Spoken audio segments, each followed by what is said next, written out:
महसूस होंदा पे कोई थोड़ा बड़ा महसूस होंदा पे बात की बात करो फट के फट इंटर की बात मुकना नहीं होया भाई बा भी तमाशा की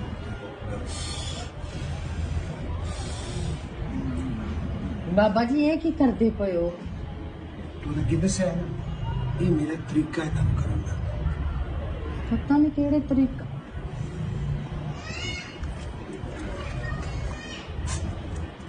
कुछ नहीं होता थोड़ा बड़ा महसूस हो रहा है ना बस इतनी औलाद आ रही बाबा अकल घर की करदा पे